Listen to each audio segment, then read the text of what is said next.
छत्रपती शिवाजी महाराजांनी स्वराज्य उभं केलंय ते असं सहज उभं राहिलं नाहीये. त्यांचं स्मरण व्हावं, त्यांच्या सोबतीला लढलेल्या प्रत्येक मावळ्याचं स्मरण व्हावं, त्यांनी केलेल्या कार्यकर्तृत्वाचा विचार आमच्या अंगीकारात आला पाहिजे. म्हणून आपण एक कार्यक्रम प्रबोधनाच्या माध्यमातून साजरी करतात. आजच्या या शिव स्मारकाच्या उद्घाटनाप्रसंगी तलवडे बुद्रुक या गावामध्ये मला निमंत्रित केलं, त्याबद्दल प्रथमताच आयोजकांचा मी या ठिकाणी आभार मानतो. समोर उपस्थित सर्वच प्रमुख अतिथी मान्यवर आहेत. छत्रपती शिवाजी महाराजांचा विचार तुम्ही आम्ही अंगीकारला का पाहिजे? बघा, छत्रपती शिवाजी महाराजांच्या जन्मापूर्वीचा काल आठवा. याच धर्तीवरती 5 सुलतानशाह नांगानाच करत थैथय नाचत होत्या. आया बहिणींची आबरू लुटली जात होती, मंदिराच्या मंदिरं पाडली जात होती, रयत पिसली जात होती, घोड्यांच्या टापांचा आवाज आला का रयत घाबरून जायची. हे सर्व चित्र ज्यावेळेला मासाहेब जिजाऊ बघायच्या, बघा स्त्रीच्या आयुष्यातील गरोदरपण हा नाजूक काल असतो, नवनिर्मितीची चाहूल देणारा, मातृत्वाची चाहूल लावणारा काल असतो. या कालात अत्यंत नाजूक अवस्था असते. स्त्रीला अगदी योग्य ती काळजी घ्यावी लागते. गर्भ वाढण्यासाठी सुरुवातीचे 3 महिने फार महत्त्वाचे असतात. अशा काळात त्या मातेचा गर्भ वाढण्यासाठी आणि टिकण्यासाठी योग्य औषध गोळ्यांची सुरुवात केली जाते. आणि मग त्या ठिकाणी तो प्रसंग आपण जर बघितला, ही सगळी परिस्थिती शारीरिक सुदृढता ठीक राहण्यासाठी हळूहळू ते गर्भ वाढतं आणि मग पुढचा ते गर्भ टिकण्यासाठी मग 7वा महिना उजाडतो. 7वा महिना उजाडल्यानंतर 8वा महिना हजारा चिंतेचा. या महिन्यात प्रस्तुती व्हायला नको. तो 8वा महिना टलला की जरा बरं धोका टलतो, पण त्याच्यानंतर 9वा महिना डॉक्टरांनी संभाव्य तारीख दिलेली असते. पण ती तारीख जवळ आल्यानंतर जरा जरी त्या स्त्रीच्या पोटात दुखू लागलं तर तिला हॉस्पिटलला नेलं जातं. बाल जर ती मातेचं शारीरिक सुदृढता जर चांगली असेल आणि रुग्णसेवा हीच ईश्वर सेवा मानणारे जर डॉक्टर असतील तर ठीक नैसर्गिकरित्या प्रस्तुती होते, नाहीतर मग सीझरचा मार्ग अवलंबावा लागतो. हे सारं शारीरिक परिस्थिती ही गोळ्या औषधाने ठीक होऊ शकते, पण मनावर जे आघात होतात, मानसिक आघात, त्याचं काय? तर त्या स्त्रीनं आठवावं जिजाऊ मातेंचं गर्भारपण, आठवावं तो काल. जिजाऊ गरोदर होत्या, शिवाजीराजे मासाहेब जिजाऊंच्या पोटात होते, शहाजीराजांच्या पाठीमागे सैन्य होते, शत्रू होता. अशा परिस्थितीत गरोदरावस्थेत प्रत्येक स्त्रीला वाटतं माझा पती माझ्या जवळ असावा किंवा माहेरचं कोणीतरी माझ्या जवळ असावं किंवा मी तरी माहेरला जाऊन राहावं, अशा प्रत्येक स्त्रीला वाटतं. परंतु जिजाऊंच्या बाबतीत अशी परिस्थिती नव्हती. रात्रंदिन आम्हा युद्धाचा प्रसंग ही शहाजीराजांची अवस्था. मग अशा अवघडलेल्या अवस्थेत जिजाऊंना सोबत घेऊन जाणं शक्य नव्हतं. मग जिजाऊंना ठेवायचं कुठे? शहाजीराजांच्या विश्वासातले विश्वासराव शिवनेरी गडावरती होते आणि त्यांच्याच भरोशावरती मासाहेब जिजाऊंना शहाजीराजांनी शिवनेरी किल्ल्यावरती ठेवलं आणि राजे निघाले मोहिमेला. आणि त्याच वेळी घटना घडतीये. मासाहेब जिजाऊंचे वडील लखुजीराव जाधव, बंधू अचलोजी, रघोजी आणि यशवंतराव सुलतानाच्या दरबारात भेटायला जातात आणि त्यावेळेला बेसावध असताना त्यांना ठार करण्यात येतं, त्यांना मारण्यात येतं. हे सारं घडतं ते जिजाऊंच्या गर्भारपणात. एवढंच नाही, ही सारी गोष्ट शहाजीराजांना समजते, त्यांना चीड येते, त्यांना राग येतो, संताप येतो. मग शहाजीराजांनी बंड केलं आणि पुणे आणि आजूबाजूचा परिसर ताब्यात घेण्याचं ठरवलं. हे ऐकून मासाहेब जिजाऊंना मनात समाधान झालं, पण हे समाधान फार काळ टिकू शकलं नाही. जगदेव मुरारदेव पुण्यावरती चालून आला, त्याने पुणे उद्ध्वस्त केलं आणि मग जागोजागी पहारी ठोकल्या. आणि हेच प्रसंग घडत असताना दुसरी एक घटना घडते. गोदावरी स्नानाला गेलेल्या मासाहेब जिजाऊंच्या जाऊबाई यांना महाबत खानानं पळून नेलं. जणू संकटांची मालिका मासाहेब जिजाऊंच्या पाठीशी चालूच होती. मग हे सारं प्रसंग घडत असताना मला सांगा, हे मानवी संकट चालू असताना निसर्गही कोपला होता, सर्वत्र दुष्काळ पडला होता. मग अशा अवस्थेत मला सांगा, दुसरी कोणी स्त्री असती तर तिने शिवनेरी गडावरून उडी मारून आत्महत्या केली असती. पण जिजाऊ म्हणजे दुर्गा, जिजाऊ म्हणजे महिषासुरमर्दिनी, जिजाऊ म्हणजे भवानी माता. आणि मग माँसाहेब जिजाऊ हे स्वप्न जे पाहतात ते सत्यात उतरवण्यासाठी ही सारी परिस्थिती आपल्याला बदलायची. त्यासाठी माँसाहेब जिजाऊ जसजसे संकट येत होते तसतशा संकटांवरती आघात जे होत होते त्यातून अधिकच कणखर होत होत्या. आणि मग माँसाहेब जिजाऊंचा जो श्वास चालू होता तो आतल्या बालराजांपर्यंत पोहोचत होता. माझा सेना, माझं सैन्य, माझा सेनापती, माझा राजा, हे स्वराज्य उभं राहिलं पाहिजे.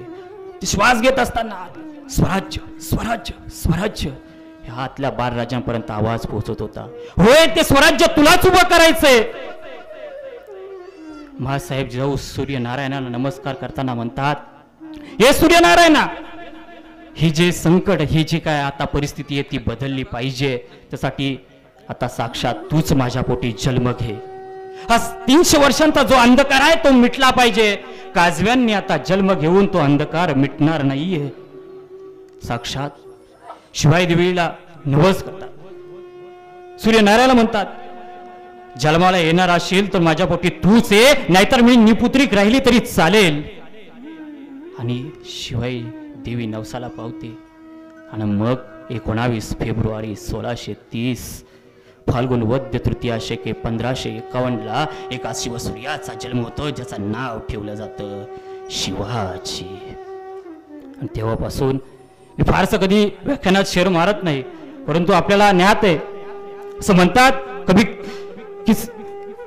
किसी के पेटों में से पाप पैदा होता है तो किसी के पेटों में से बाप पैदा होता है, किसी के पेटों में से सांप पैदा होता है, लेकिन जिजाऊ ऐसी माती यारो जिसके पेटों में से बापों का बाप शिवराजे पैदा होते, बापों का बाप शिवराजे पैदा होते. मग या बापाच्या बापानं काय परिवर्तन केलं? हळूहळू बाल शिवराजे मोठे होऊ लागले. माँसाहेब जिजाऊ त्यांना शूरवीरांच्या पराक्रमांच्या कथा सांगू लागल्या. श्रीकृष्णांच्या प्रभू रामांच्या कथा त्यांना सांगू लागल्या. बालराजे जसजसे मोठे होते ते थोडे आपल्या दरबारात खेळते राहू लागले. एके दिवशी त्या काळामध्ये विरंगुळा होण्यासाठी सैन्यांचा मोहिमेवरून आल्यानंतर त्यांचा विरंगुळा होण्यासाठी नर्तनीचा एक दरबार असायचा, त्या ठिकाणी त्यांचा नाच व्हायचा. बाळ शिवराजे पडद्याच्या आडून चोरून नाच बघत बसले होते. एक दासी येते, ती दासी बाळ शिवराजांना बघते आणि ती दासी माँसाहेब जिजाऊंकडे जाते. औसाहेब, औसाहेब, माँसाहेब, आपले बाल शिवराजे बायकांचा चोरून नाच बघत बसलेत. माँसाहेबांना राग येतो, नागपुडे आवडल्या जातात, हाताच्या मुठी आवडल्या जातात. माँसाहेब ताडकन दिशेत येऊन जातात आणि बाळ शिवराजांना पाठीमागून धपाटा देतात आणि त्यांना घेऊन येतात. आणि तेव्हा माँसाहेब जिजाऊ बोलल्या, शिवराजे, शिवराजे, तुम्हाला या महाराष्ट्राच्या मातीमध्ये, या स्वराज्यामध्ये बाया नाचवणारा शिवबा व्हायचा नाही, तर बाया वाचवणारा शिवबा व्हायचंय. मग हळूहळू बाल शिवराजे मोठे होऊ लागले. आपल्याला सर्वांना माहिती आहे, शिवकालामध्ये रांजाचं गाव, त्या रांजा गावचा पाटील, या पाटलानं गरीब शेतकऱ्याची तरणी ताटी पोरगी तिला उचलून आणलं भर दिवसा आणि तिच्यावरती बलात्कार केला. मला सांगा, आत्ताच्या तथाकथित राजकारणी आणि त्या काळचे शिवाजी महाराज आपला पाटील आहे, गावचा पाटील आहे म्हणून त्याची आरती ओढली असेल का? त्याचा जाहीर सत्कार केला असेल का? नाही.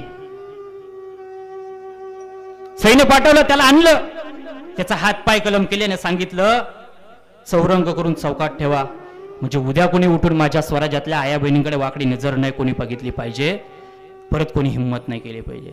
एकच गोष्ट अपवाद नाहीये, 1674 सालचा प्रसंग आहे. आताच्या कर्नाटक मधील बेलवाडी, त्या ठिकाणी बेलगावाडीचं ते किल्लं, त्या किल्ल्याची किल्लेदारी होती सावित्रीबाई देसाई. सावित्रीबाई देसाईने किल्ला तिच्या ताब्यात ठेवला आणि त्यावेळेला तिने सकुजी गायकवाड याच्यासोबत ती लढाई झाली. त्या लढाईमध्ये पहिल्यांदा सपशेल सकुजी गायकवाडचा पराभव केला. बाई फार चिवट, सकुजी गायकवाडनं दुसऱ्यांदा हल्ला केला, सैन्य वाढवलं आणि सकुजी गायकवाडनं त्या सावित्रीबाई देसाईचा पराभव केला आणि विजयाच्या उन्मादामध्ये तिच्यावरती बलात्कार केला. मला सांगा, त्यावेळेला आपला सेनापती विजय मिळून आलाय म्हणून त्याचा जाहीर सत्कार नाही केला. त्या काळात काय कॅमेरे नव्हते, असं म्हटले नाही राजे ये तुझा फोटो काढतो सत्कार करतो. त्यावेळेला सुद्धा राजांनी असंच, राजांची न्यायनिष्ठा बघा, प्रसंग घडल्या त्याचा न्याय निवाडा झाला पाहिजे. पण आज 21व्या शतकामध्ये आम्ही वावरतोय आणि प्रसंग घडतायत आणि तुम्ही सोशल मीडिया उघडा, वर्तमानपत्र बघा, टीव्ही न्यूज चॅनेल बघा, कुठे ना कुठेतरी बलात्कार, कुठे ना कुठेतरी अपहरण, माता भगिनी सुरक्षित नाही आहेत. शिवकाल आणि आत्ताचा काल यात खूप फरक आहे. महाराजांनी त्या सकुजी गायकवाडला सुद्धा तुरुंगात डांबलं, त्याचे डोले काढले. हे सारे प्रसंग कशासाठी सांगतोय की आजही आम्ही बघतोय बलात्कार घडला किंवा कुठलं महिलावरती अत्याचार अन्याय झाला तर आम्ही कॅन्डल मार्च काढतो. ज्या राजाचा इतिहास जगाच्या पाठीवरती अनेक देश आहेत, ते अनेक देश स्वीकारतायत. हो, नवे तर आम्ही ज्या देशाला आमचा दुश्मन समजतो असा पाकिस्तान, अशा या पाकिस्तानाच्या पाठ्यपुस्तकामध्ये शालेय माध्यमिक जे शालेय आहे त्याच्या पाठ्यपुस्तकामध्ये छत्रपती शिवाजी महाराजांचे धडे शिकायला आहेत. आज आमची शिक्षण प्रणाली कुठे? मी ज्या वेळेला चौथीला होतो किंवा तुम्ही जरी चौथीला असाल तेव्हा तुम्हाला सुद्धा इतिहासात कोणतं पुस्तक होतं? राजा शिवछत्रपती.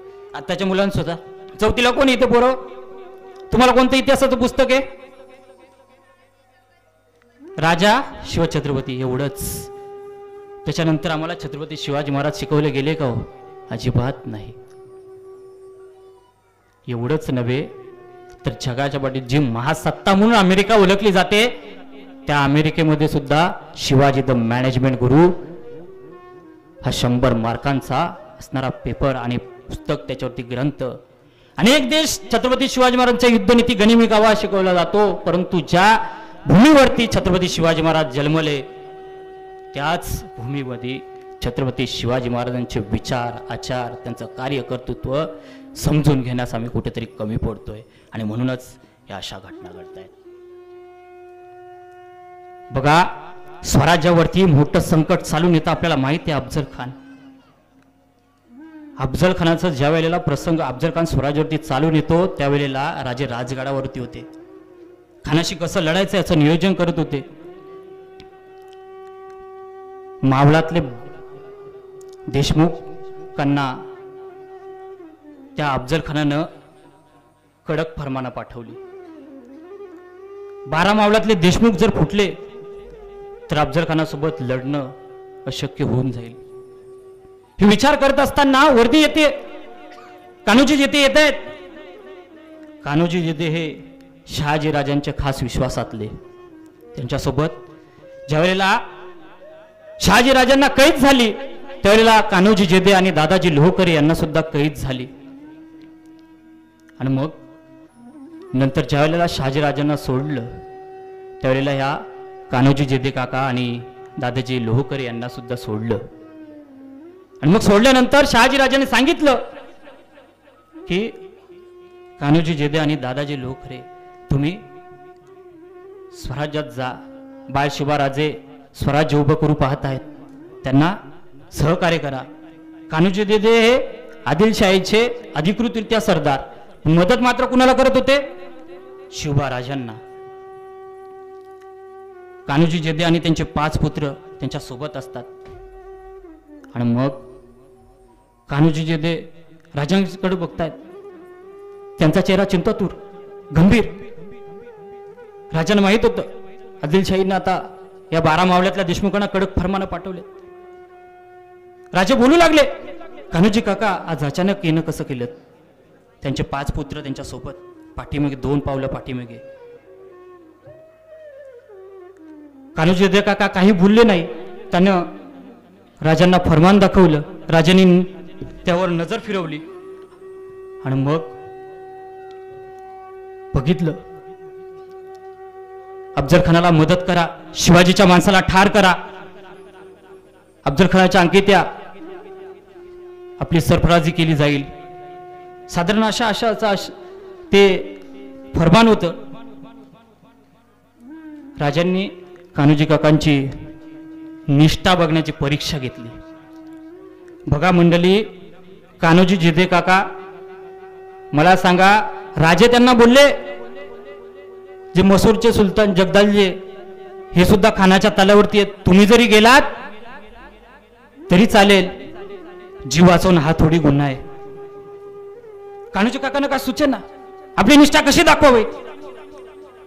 कान्होजी काकांसोबत त्यांचे 5 पुत्र होते. तेव्हा कान्होजी काकांनी इकड तिकडं बघितलं. मंचकोट दिसला तांब्या, त्या तांब्यामध्ये पाणी होतं. आता त्यांना कळत नाही काय करावं. त्यांनी सांगितलं राजांना, राजे, आम्ही थोरल्या महाराज साहेबांस वचन दिलंय, शिवबास अंतर देणार नाही, शिवबास अंतर देणार नाही. बेलरोटीची शपथ घेतल्या. राजे बोलू लागले, कान्होजी काका, वतना सापवी, वतनाच धक्का लागेल. कान्होजी काकाला काय कळत नाही, काय करावं काय सुचे नाही. त्यांनी ते तांब्यातलं पाणी घेतलं. तो प्यालावरती होता, तो प्याला डाव्या हाती घेतला, डाव्या हातून पाणी उजव्या हाती घेतलं. राजांची नजर कान्होजी जेधे काकांवरती, आणि कान्होजी काकांची नजर खिल्ली होती शिवबा राजांच्या चरणावरती. आणि कान्होजी काका गरजले, सोडलं सोडलं राजा, सोडलं, वतनावर पाणी सोडलं. मग वरती पाणी सोडल्यानंतर राजे गहिवरून आले, कान्होजी काका गहिवरून आले, आणि मिठी विश्वासाची ऊब जाणवली. मग कळलं कान्होजी जेधेंसारखा निष्ठावान सहकारी. कारण राजांना माहित होते कान्होजी जेधे हे 12 मावलातले, त्यांच्याकडे सरदार होते आणि ते देशमुख म्हणून प्रचलित होते. ते जर फुटले तर 12 मावलातले देशमुख फुटतील. आणि मग त्यांनी सांगितलं, राज, आम्हाला संधी द्या या स्वराज्याच्या कामी येण्यासाठी, आमचं इमान अजून शाबूत आहे. या 5ही पुत्रांचा जीव आपल्या बाजूला आहे. एवढंच नव्हे तर 12 मावलातले बांदल, पासलकर, सिलिमकर, डोहार, ढोमणे, पायगुडे, शितोळे, गायकवाड या सगळ्या 12 मावलातल्या देशमुखांना आपल्या सोबत, आपल्या बाजूने उभं करतो. ही स्वराज्यावरची निष्ठा. पण आताच्या तथाकथित या राजकीय बघितलं आपण, कान्होजी काका कुठे आणि आताचे गट बदलू. विधानसभेची निवडणूक झाली आणि या विधानसभेच्या निवडणुकीमध्ये ज्याने ठरवलं होतं आम्ही समाजसेवा करू, समाजसेवा करण्यासाठी कुठल्या पक्षाची, कुठल्या गटाची, कुठल्या तटाची आवश्यकता नसते. तुम्ही निस्वार्थपणाने समाजसेवा करू शकता. परंतु तिकीट न मिळालं म्हणून पक्ष सोडणारे आम्ही अनेक बघितले. त्या साऱ्यांना एक दिवशी घ्यावं असं वाटतं आणि खोलीत डांबवून ऐकावी कान्होजी जेधेंची कथा, ऐकावी कान्होजी जेधेंची स्वराज्य निष्ठा. एवढंच नव्हे, अफजल खानाच्या प्रसंगामध्ये आपण जर बघितलं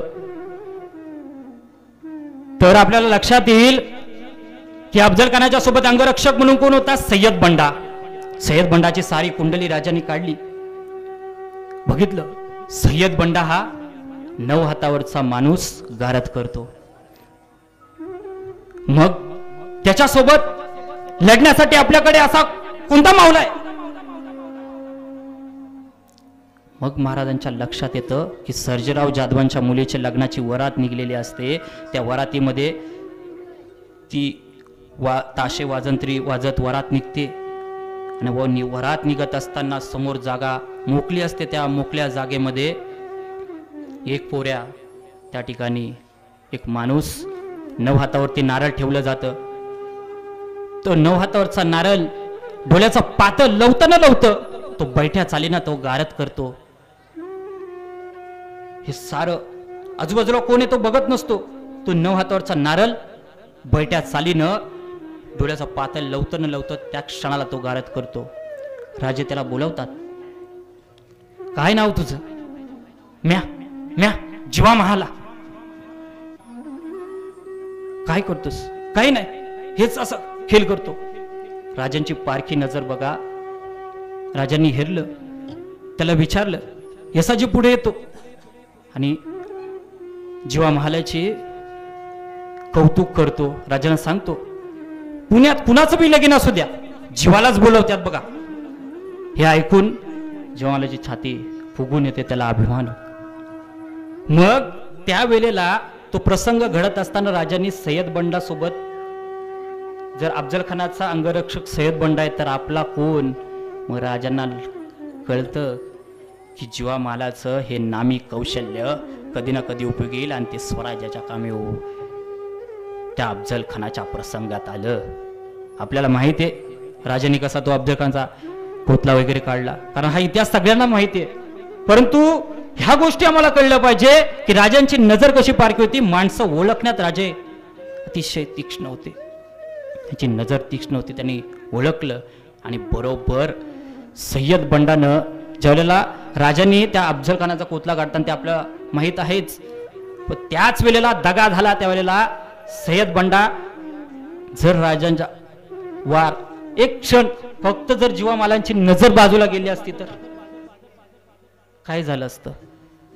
पण राजांनी सांगून ठेवलं होतं, तुझी फक्त नजर त्या सय्यद बंडावरतीच असली पाहिजे.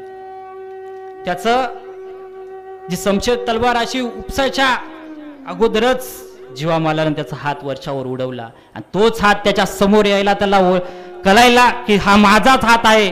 त्या क्षणाला जीवा मालानं त्याला तंड लोक, कारण राजे सुरतेच्या मोहिमेवरती गेले होते शिवबा राजे, आणि त्यावेळेला धर्ममातंड लोक म्हणू लागले, मासाहेब जिजाऊ पती गेले, आता तुम्ही सुद्धा सती जा.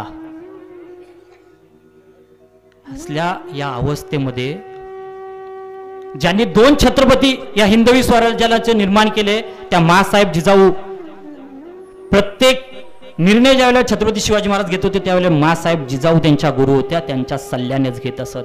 आणि अशा मासाहेब जिजाऊ या प्रसंगात नक्कीच हतबल होणारच. परंतु त्या धर्ममार्तंड लोकांनी त्यांना सांगितलं, आता तुम्ही शहाजीराजांच्या सोबत सती जा. बाळ शंभूराजे लहान होते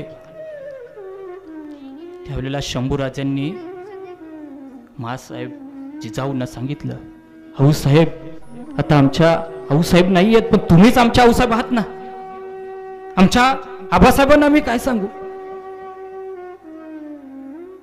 शिवाजीराजे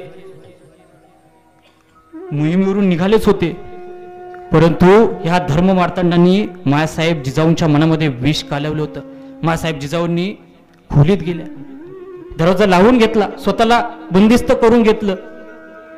बाल शंभूराजे दारावरती थापा मारत, मासाहेब आऊसाहेब आऊसाहेब तुमची आम्हाला गरज आहे, आऊसाहेब तुम्हीच आमच्या आऊसाहेब आहात, तुम्ही असं करू नका, नाहीतर मी या ठिकाणीच उंबरट्यावरती माझं डोकं आपटून स्वतःचा जीव देईन. मग मासाहेब जिजाऊ जाग्या होतात आणि मग दरवाजा खोलतात. म्हणजे बघा, सती जाण्याची प्रथा रोखण्याचं काम त्या काळात सुद्धा शंभूराजे आणि शिवबाराजांनी केलं. याच्याही पलीकडे बाल परवेशी ग्रह म्हणजे काय, ज्या वेळेला सैन्य लढायला जातं त्यावेळेला एखादा सैनिक मरण पावला किंवा मावला मरण पावला, कायमचा जायबंदी झाला, तर त्याच्या मुलाबालांचं, त्याच्या विधवा पत्नीचं रक्षण कोण करणार, त्याची जबाबदारी, पालकत्वाची जबाबदारी शिवराजांनी घेतली. आणि आजही आपण रायगडवरती गेल्यानंतर आपल्याला लक्षात येईल, जिथे हत्तीखाना होता त्या हत्तीखानाच्या समोरच बाल परवेशी गृह उभं केलं होतं, कारण जे सैनिक गतप्राण झालेत त्यांच्या मुलांच्या वाढीसाठी आणि शिक्षणासाठी बाल परवेशी गृह उभं केलं. आज जे आम्हाला कंपनीकडून PF मिळतं, भविष्य निर्वाह निधी प्रोव्हिडंट फंड, आणि विमा कवच जे दिलं जातं, हा जगाच्या इतिहास कधी शब्द आला नव्हता. त्यावेळेला छत्रपती शिवाजी महाराजांनी ती योजना अंमलात आणली. हे असे सामाजिक निर्णय राजांनी त्यावेळेला घेतले. हे आम्हाला कुठेतरी समजलं पाहिजे. छत्रपती शिवाजी महाराजांचा इतिहास फक्त आम्ही काही काल्पनिक गोष्टी रंगवून ठेवल्यात काही इतिहासकारांनी. खरे छत्रपती शिवाजी महाराज लढाई पलीकडचे आम्हाला समजले पाहिजे. आज आम्ही 21व्या शतकात वावरत असताना आमच्या देशातील पंतप्रधान आदरणीय नरेंद्रजी मोदी साहेबांना योजना आणावी लागते. स्वच्छ भारत मिशन, सार्वजनिक स्वच्छतेचं महत्व आम्हाला छत्रपती शिवाजी महाराजांनी त्या काळात घालून दिलं. सिंधुदुर्ग असेल, रायगड असेल, प्रतापगड असेल, या ठिकाणी आपण जर बघितलं तर त्या काळात शौचालय सुद्धा छत्रपती शिवाजी महाराजांनी उभारले. ज्या ठिकाणी बाजारपेठा भरायच्या त्या ठिकाणी घनकचरा जो कचरा व्हायचा त्याचं निर्मूलन सुद्धा तात्काळ करायला सांगायचंय. जो पालापाचोला असायचा तो पालापाचोला जमा करा आणि परसात आपलं जे अंगण असायचं आपण आवार म्हणतो आपल्याकडे, त्याच्या मोकळ्या जागेत ते जाला आणि त्या ठिकाणी भाजीपाला पिकवा. शेतकऱ्यांच्या बाबतीतलं धोरण आम्ही लक्षात घेतलं पाहिजे. अगदी शत्रूच्या राज्यात गेल्यानंतर सुद्धा आपल्या सैन्याला ताकीद द्यायचे, भाजीच्या देठाला सुद्धा हात लागता कामा नये. आपल्याला जर चारा घोड्यांसाठी घ्यायचा असेल, अश्वांसाठी घ्यायचा असेल तर तो सुद्धा पैसे देऊन विकत घ्या, कुणाकडून लुटू नका. इतका दूरदृष्टी असणारा आमचा राजा आम्हाला कळलाच नाही, किंबहुना आम्ही समजून घेतलाच नाही. आणि म्हणूनच आज आम्हाला प्रत्येक प्रसंग घडत असताना राजा आठवावा लागतो. आज आम्ही काय म्हणतो, राजे पुन्हा जन्माला या. ही भोली भाबडी आशा सोडून द्या, राजे पुन्हा जन्माला येणार नाहीत. परंतु आज या शिवस्मारकाच्या उद्घाटना प्रसंगी मी आपल्या साऱ्यांना सांगेल, छत्रपती शिवाजी महाराज जन्माला यावंच वाटत असेल तर त्यांचे विचार अंगीकारा, त्यांचा इतिहास अभ्यासा. त्यांचा एक जरी गुण आपण आत्मसात केला तर निश्चितपणानं आपल्या पोटी जन्मलेलं बाल हे शिवबाराजांसारखं पराक्रमी तेजस्वी घडेल आणि आपल्या पोटी जन्माला येणारी मुलगी ही मासाहेब जिजाऊंसारखी कणखर असेल. आजही आम्ही आमच्या घरातील गर्भवती ताई, माही, जी कोणी असेल स्त्री, तिच्या हाती मोबाईल, आता हे युग नवं चाललंय मोबाईल. ज्या वेळेला स्त्री गर्भवती असते ना त्यावेळेला तिच्या हातामध्ये प्रत्येक दादाला, प्रत्येक घरातील माणसाला माझी विनंती असेल की माझ्या शिवराजांचं चरित्र द्या, माझ्या शंभू राजांचं चरित्र द्या, महामानवांचं चरित्र द्या. निश्चितपणानं त्या गर्भावरती गर्भसंस्कार पराक्रमाचे होतील. आम्ही मोबाईलवर घेऊ आणि त्या रील्स नट्यांचे बघत बसू तर असं घडणार नाहीये. शेवटी जाताना माझ्या राजाचा इतिहास अल्पावधीत संपण्यासारखा नाहीये. उभी हयात संपेल पण राजांचा इतिहास संपणार नाहीये. त्या राजांचे विचार आपण प्रत्येक जण, जगामध्ये सर्वात जास्त स्मारक पुतळे कुणाचे असतील तर छत्रपती शिवाजी महाराजांचे. अनेक महापुरुषांचे स्मारक आहेत, पण स्मारक उभी केली म्हणजे इतिहास कळतो असा भाग नाही. मग अशी ताईंनी सुद्धा सांगितलं, स्वतःला शिवभक्त म्हणून घेण्यात दाढी वाढवली, चंद्रकोर लावली, भगवे कपडे घातले, गाडीवरून फिरलो किंवा घोड्यावरून फिरलो म्हणजे आम्ही शिवराजे होणार नाहीत. छत्रपती शिवाजी महाराजांचे प्रत्येक गुण आत्मसात करा. निश्चितपणानं आपल्या या भारत मातेला आपण महासत्ता बनवू शकू. जे स्वप्न आम्हाला पडतात झोपेत, ती स्वप्न नव्हे. भारताचे भूतपूर्व राष्ट्रपती डॉक्टर APJ अब्दुल कलाम सांगतात की जी स्वप्न आम्हाला झोपू देत नाहीत ती खरी स्वप्न असतात, आणि हीच स्वप्न आपल्या मुलाबाळांना दाखवा. नोकरीच्या फंद्यात आम्ही पडतो, उद्योग व्यवसाय यासाठी आमच्या मुलाबाळांना तयार करा. राजांनी उद्योग व्यवसायामध्ये सुद्धा भरारी घेतली, सांगितलं.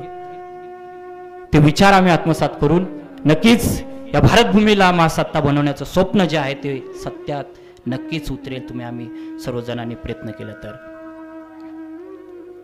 कवी विष्णू थोरेंच्या कवितेनं मी या व्याख्यानाची सांगता करेल. हर हर महादेवची नवद इथे जडेल काय, हर हर महादेवची नवद इथे जडेल काय, सांगा सांगा स्वराज्याला शिवांचं सपान पडेल काय. जातीवरून दंगे, झेंड्यावरून पंगे, आपल्यांचेच युद्ध आता आपल्या संगे. जातीवरून दंगे झेंड्यावरून पंगे आपल्यांचेच युद्धात आपल्या संगे सांगा सांगा स्वराज्याला शुभांचं सपान पडेल काय रयत झाली हवालदिल राबणारा फासावर मरणावर टपलेले दलाल मात्र इथे वासावर रयत झाली हवालदिल राबणारा फासावर मरणावर टपलेले दलाल मात्र इथे वासावर अरे बाजी सारखी खिंड आता कोण लढेल काय अरे बाजी सारखी खिंड आता कोण लढेल काय सांगा सांगा स्वराज्याला शुभांचं सपान पडेल काय शेवटचं त्यातलं एक खास करून विष्णू थोरे महिलांसाठी उद्देशून म्हणतात रस्त्यावरची कागद खाऊन सुकून गेल्या गायी कवी विष्णू थोरे म्हणतात मी म्हणत नाहीये रस्त्यावरची कागद खाऊन सुकून गेल्या गायी पार्लर मध्ये जाऊन रोज सजते मात्र आई पार्लर मध्ये जाऊन रोज सजते मात्र आई मग सांगा शुभांसारखं बाल घडेल काय अरे शंभू सारखा शूरवीर पराक्रम राजा इथे घडेल काय ना सांगा सांगा स्वराज्याला शुभांचं सपान पडेल काय ना सांगा सांगा स्वराज्याला शुभांचं सपान पडेल काय मनपूर्वक धन्यवाद जय जिजाऊ जय शिवराय जय शंभूराज